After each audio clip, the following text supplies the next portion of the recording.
राम राम। जब से उमा जी हिमाचल के घर में जन्मी थी तब से वहाँ सारी सिद्धियाँ और संपत्तियाँ छा गई। मुनियों ने जहाँ तहाँ सुंदर आश्रम बना लिए और हिमाचल ने उनको उचित स्थान दिया। उस सुंदर पर्वत पर बहुत प्रकार के सब नए नए वृक्ष सदा पुष्प फलयुक्त हो गए और वहाँ बहुत तरह की मणियों की खाने प्रकट हो गई।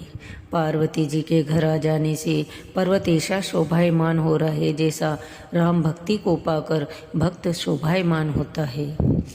उन पर्वतराज के घर नित्य नए नए मंगलोत्सव होते हैं जिसका ब्रह्मादि यश गाते हैं। जब नारद जी ने ये समाचार सुने तो वो कौतूकवश हिमाचल के घर पधारे। पर्वतराज ने उनका बड़ा आदर किया, चरण धोकर उनको उत्तम आसन दिया। फिर अपनी स्त्री सहित मुनि के चरणों में सिर नवाया और उनके चरणोदक को सारे घर में छिड़कवाया। हिमाचल ने अपने सौभाग्य का बहुत बखान किया और पुत्री को बुलाकर मुनि के चरणों पर डाल दिया और कहा, हे मुनिवर, आप त्रिकालज्ञ और सर्वज्ञ हैं, आपकी सर्वत्र पहुँचे, अतः आप हृदय में विचार कर कन्या के गुण दोष कहिए। नारद मुनि ने हंसकर कोमल वाणी से कहा, तुम्हारी कन्या सब गुणों की खान है। यह स्वभाव से ही सुंदर, सुशील, समझदार है। उमा, अंबिका और भवानी इनके नाम हैं। कन्या सब सुलक्षणों से संपन्न है। यह अपने पति को सदा प्यारी होगी। इसका सुहाग सदा अचल रहेगा और इससे इसके माता पिता यश पावेंगे। ये सारे जगत में पूज्य होगी और इसकी सेवा करने से कुछ भी दुर्लभ न होगा। हे पर्वतराज, तुम्हारी कन्या सुलक्षणी है। अब इसमें जो 2-4 अवगुण हैं उन्हें भी सुन लो। गुणहीन, मानहीन, माता पिता विहीन, उदासीन, संशयहीन, योगी, जटाधारी, निष्काम हृदय, नंगा और अमंगल वेश वाला, ऐसा पति इसको मिलेगा। इसके हाथ में ऐसी ही रेखा है। नारद मुनि की वाणी सुनकर और उसको हृदय में सत्य जानकर पति पत्नी हिमवान और मेना को दुख हुआ और पर पार्वती जी प्रसन्न हुई।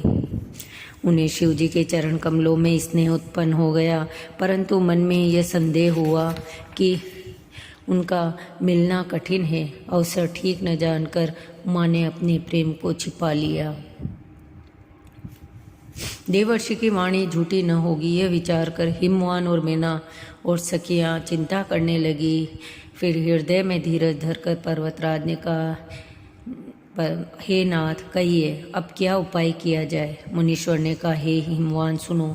विधाता ने ललाट पर जो लिख दिया उसको देवता, दानव, मनुष्य, नाग, मुनि कोई भी नहीं मिटा सकते, परंतु मैंने वर के जो जो दोष बतलाए हैं मेरे अनुमान से वे सभी शिवजी में हैं। यदि शिवजी के साथ विवाह हो जाए तो दोषों को भी सब लोग गुणों के समान ही कहेंगे। यदि तुम्हारी कन्या तप करे तो त्रिपुरारी महादेव जी होनहार को मिटा सकते हैं। यद्यपि संसार में वर अनेक हैं, पर इसके लिए शिवजी को छोड़कर दूसरा वर नहीं है। यूँ कहकर नारद मुनि ब्रह्मलोक को चले गए।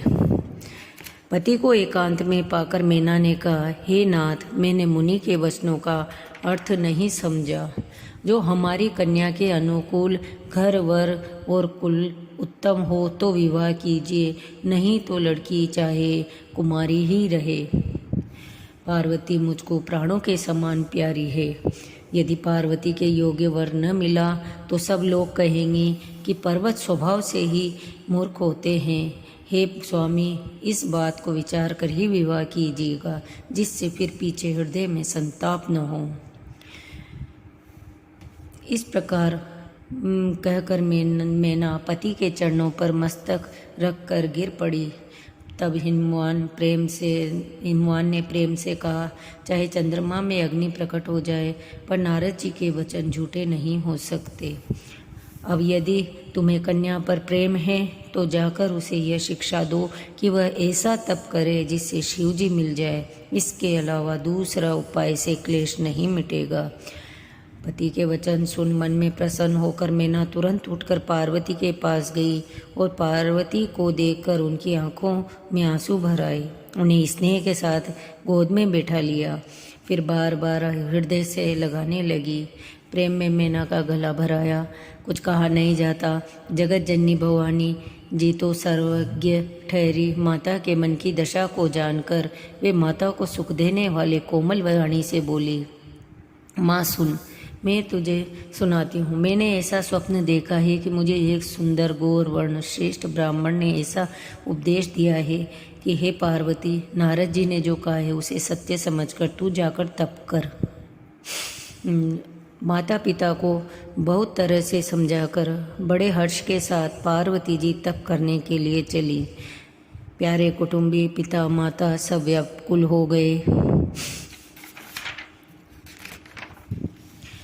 प्राणपति शिवजी के चरणों को हृदय में धारण करके पार्वती जी वन में जाकर तप करने लगी। पार्वती जी का अत्यंत सुकुमार शरीर तप के योग्य नहीं था, तो भी पति के चरणों का स्मरण करके उन्होंने सब भोगों को त्यज दिया।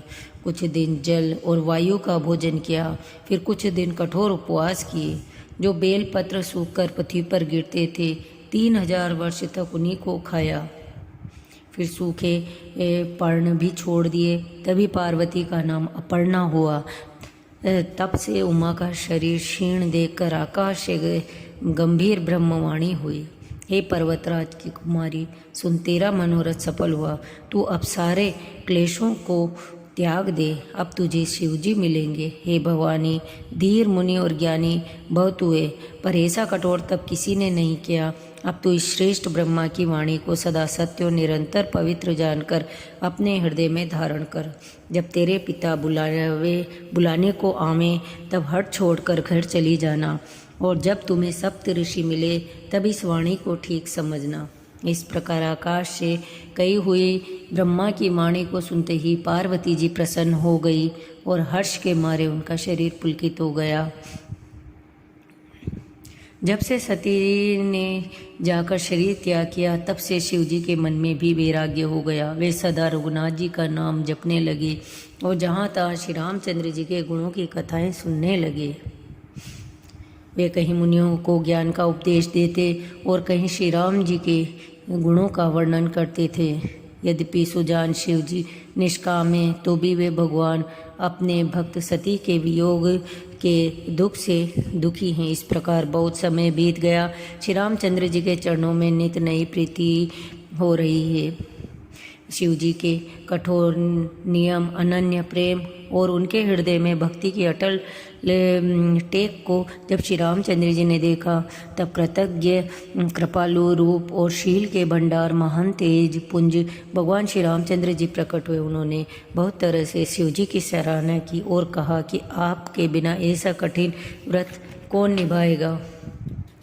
श्री रामचंद्र जी ने बहुत प्रकार से शिव जी को समझाया और पार्वती जी का जन्म सुनाया।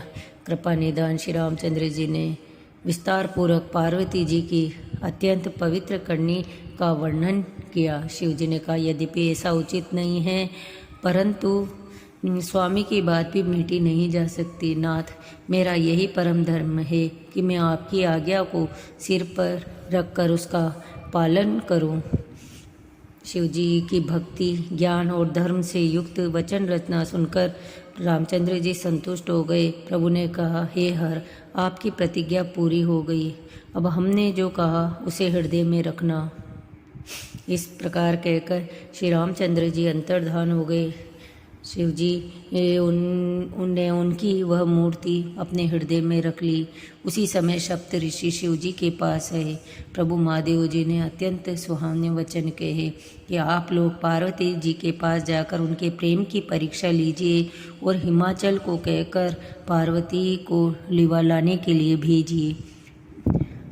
पार्वती को घर भिजवाइए और उनके संदेह को दूर कीजिए।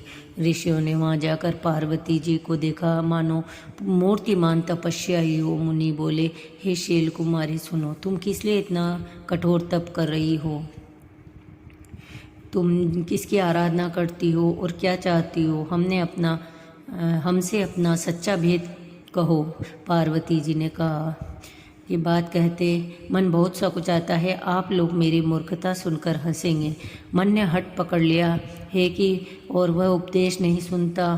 जल पर दीवाल उठाना चाहता है। नारद जी ने जो कह दिया उसे सत्य जानकर मैं बिना पंख ही उड़ना चाहती हूँ। हे मुनियों, आप मेरा ज्ञान तो देखिए कि मैं सदा शिव जी को ही पति बनाना चाहती हूँ।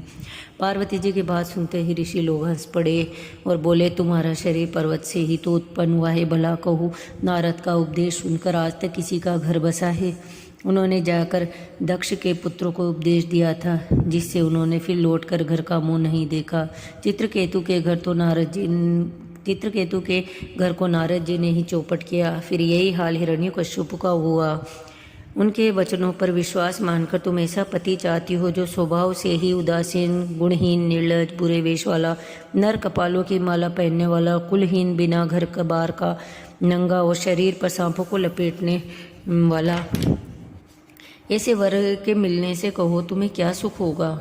तुम उन नारद जी के बहकावे में आकर खूब भूली। अब पहले पंचों के कहने से शिव ने सती से विवाह किया था, परंतु फिर उसे त्याग कर मरवा डाला। अब शिव को कोई चिंता नहीं, भीख मांगकर खा लेते हैं और सुख से सोते। ऐसे स्वभाव से ही अकेले रहने वालों के घर भी भला क्या कभी स्त्री टिक सकती है। अब भी हमारा कहा मानो, हमने तुम्हारे लिए अच्छा वर विचारा है। वह दोषों से रहित, सारे गुणों की राशि, लक्ष्मी का निवासी, वैकुंठपुरी का रहने वाला है। हम ऐसे वर को लाकर तुमसे मिला देंगे। यह सुनते ही पार्वती जी हंसकर बोली, आपने ये सत्य ही कहा कि मेरा यह शरीर पर्वत से उत्पन्न हुआ है, इसलिए हट नहीं छूटेगा, शरीर भले ही छूट जाए।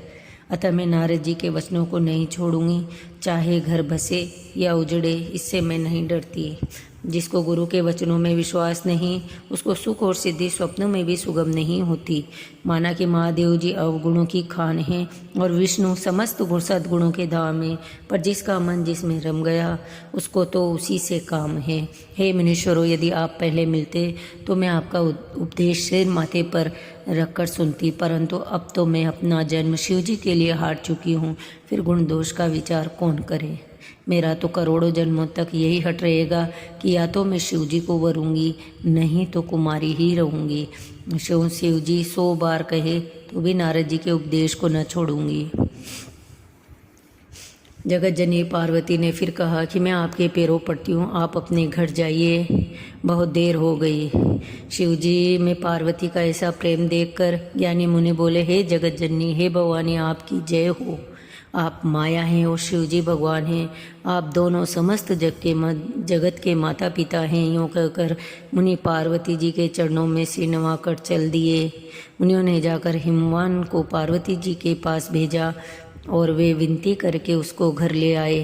फिर सप्तऋषियों ने शिव जी के पास जाकर पार्वती जी की सारी कथा सुनाई और पार्वती जी का प्रेम सुनते ही शिव जी आनंद मग्न हो गए। सप्तऋषि प्रसन्न होकर अपने घर ब्रह्मलोक को चले। तब सुजान शिव जी मन को स्थिर करके श्री रघुनाथ जी का ध्यान करने लगे। बोलिए श्री रामचंद्र भगवान की जय, पवन सुत हनुमान की जय, उमापति महादेव की जय। इससे आगे की कथा अगले अंक में। कृपया मेरा चैनल सब्सक्राइब करें। धन्यवाद।